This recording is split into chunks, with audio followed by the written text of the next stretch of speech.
खान और मौजूदा हुकूमत इदारों के साथ मिलकर हुकूमत में आए। तमाम पार्टियां उसको समझती हैं कि फौज के बगैर ये ना इक़्तिदार में आ सकते हैं और ना ही इक़्तिदार में रह सकते हैं।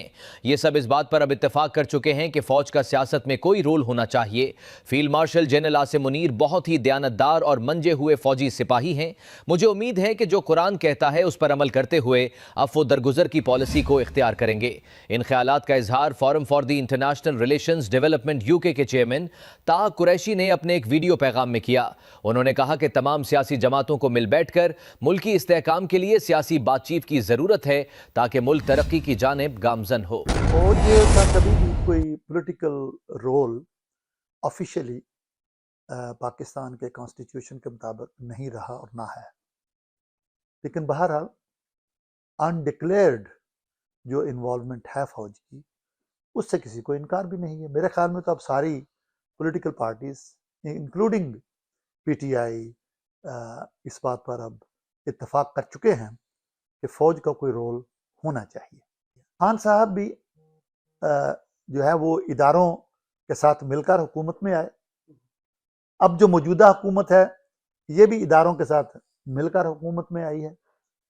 मैं ये कतन समझने से कासिर हूँ कि जब तमाम पार्टियां इस चीज़ को समझती हैं कि फौज के बगैर ये ना इक़्तिदार में आ सकते हैं ना ही इक़्तिदार में रह सकते हैं, तो फिर ये क्यों नहीं ऐसे करते कि आपस में इत्तेहाद करें, मुल्क के दिफा का सोचें।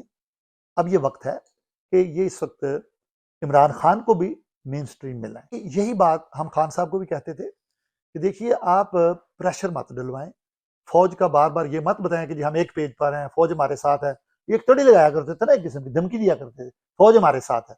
अब फौज दूसरी हुकूमत के साथ है, फिर क्या करोगे? अब तुम क्या कर सकते हो? अब कहते हो जी मैंने उनसे डायलॉग करना है, अब वो कहते हैं हमने डायलॉग नहीं करना है। कब्र एक है, बंदे दो हैं, अब उसे कब्र में दो लाशें तो नहीं जा सकेंगी।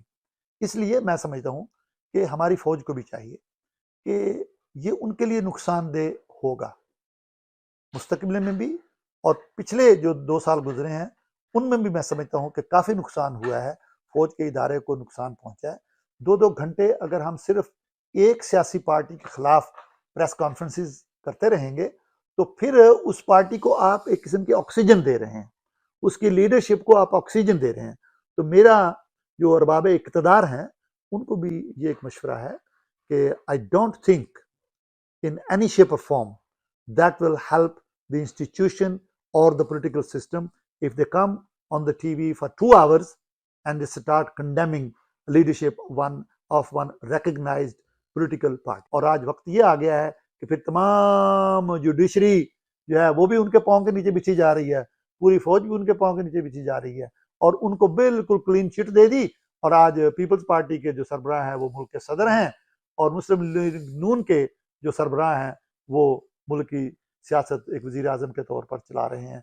अवाम के लिए जो कॉस्ट ऑफ लिविंग क्राइसिस है वो बहुत ज़्यादा हो गया है, इस कदर महंगाई हो गई है, बिलों का जोर है और ये अपने लल्ले तललों पे लगे हुए हैं।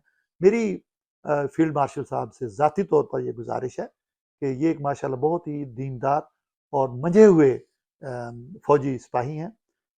इनसे तो मुझे तो कम से कम ये उम्मीद है कि जो कुरान कहता है उस पर अमल करते हुए वो दरगुजर की पॉलिसी को इख्तियार करेंगे और खान साहब या उनकी पार्टी की दूसरी लीडरशिप को उनको बुलाएं, उनके साथ बैठकर डायलॉग करवाएं और जो दूसरी पार्टियां हैं उनको भी चाहिए कि जो 2 भाइयों के दरमियान नाराज़गी है उसमें सुलह का काम लें, क्योंकि अल्लाह ने सूरह हुजरात में फरमा दिया कि 2 भाइयों के दरमियान सुलह करवा दो।